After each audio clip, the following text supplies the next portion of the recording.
Okay.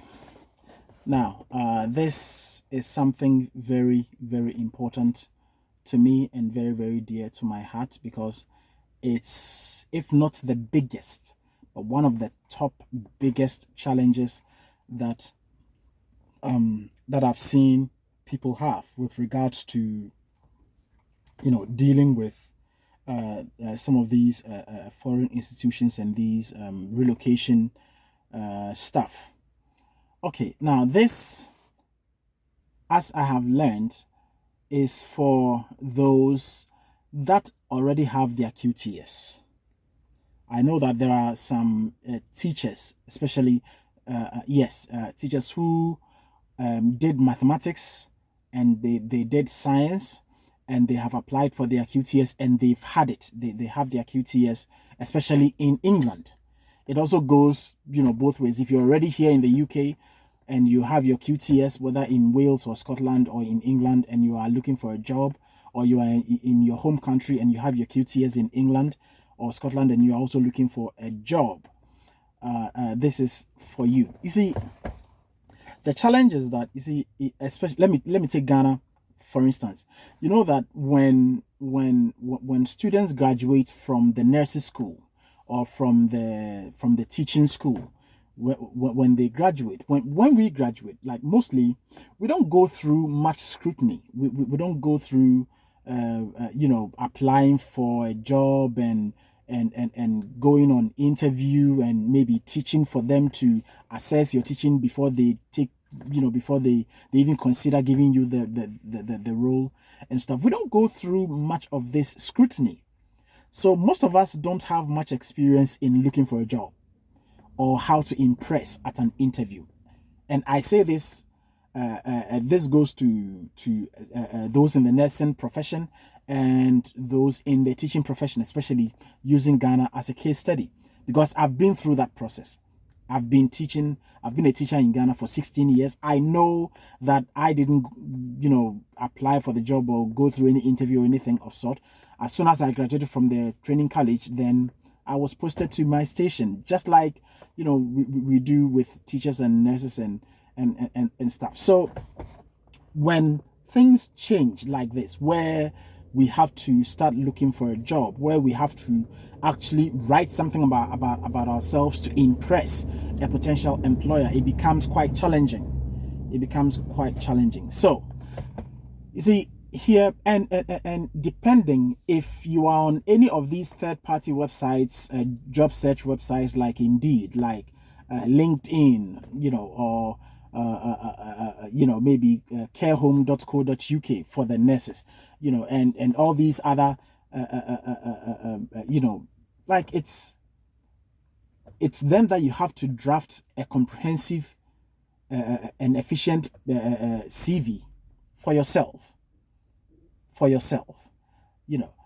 But then, aside these third-party websites and stuff, usually here when you are applying for a job, the application form that you fill on the websites, the application form, that is mostly what they consider. They normally, like mostly in my experience here, I have never sent, in all the teaching roles that I've had, I never sent a CV to any of them. You apply for the job, you give information about yourself, detailed information about yourself, and then it gets to a point where they ask for a supporting statement, and that is very important. Supporting statement, and that is where most of us have the challenge with, because with the supporting statement we have to sell ourselves. We have to be able to market ourselves for the employer to know that of all the applicants, we are the better fit. And so this is what I will tell you when it gets to that point. Take the time. You need to tailor each supporting statement to the employer. You can't have one supporting statement for all your applications. No, you can't do that. It wouldn't help you. So when you are applying for any job role in any school, take the time, go to that school's website, look for the school's vision, look for the school's mission, look for some of the activities that the schools have been doing, and convince them on how their mission and vision, how their targets, their aims, how their prospects, how their, like all those things, how it aligns with your personal and professional philosophy as a teacher, how they all align with your objective as a teacher. And you must have a professional objective. I have mine.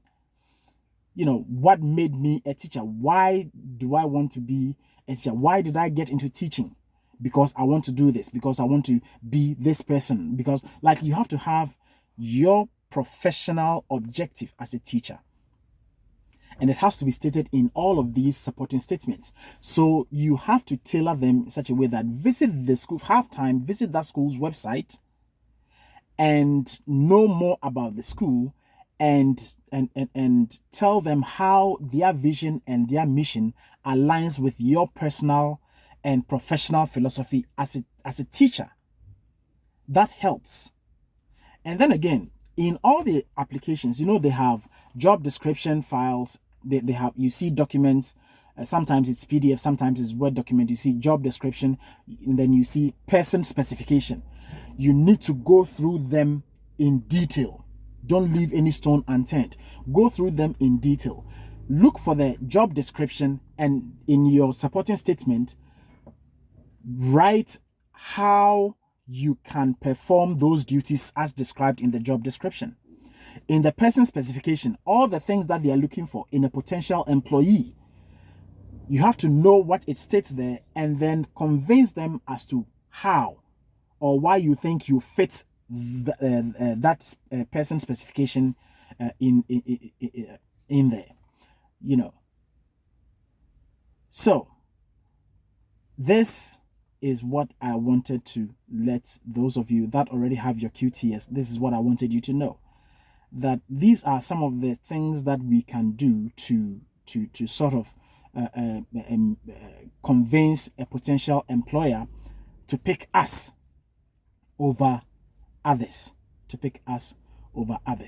Now, with regards to mathematics, with regards to those mathematics or even any other subject, again, by now you should be much aware of the education system in the UK. You have to be aware of the education system in the UK, the various stages and the curriculum. So if you specialize in the sciences, you need to be much aware of the science curriculum in the UK, so that you can put all of that in your supporting statement, so that they will know how knowledgeable you are with regards to the UK curriculum. Even though they do know that you are a foreign trained teacher, so they will make provision for when you come and they are going to train you on so many things. But at least you need to give them an idea that if you're saying that you are a quick learner, that you are serious, then you must have already taken an initiative to know something or to know much about the kind of curriculum that you want to come into. So with maths, for instance, schools, like in my last school, the last school that I worked, that I taught maths in, we used Elmwood Digital Library. So if you can take the time, look for some of these digital libraries, or look for some of the various maths curriculums that schools use. In the other school, when I was in my very first school, the maths department, we used the White Rose mathematics curriculum, which was very good, which was really, really very good. So you need to know some of these things. You can go to their websites, you can create accounts there as a teacher, and they will, you'll be privy to the various curriculums that they have. Like if you go to White Rose website right now, you can create an account there.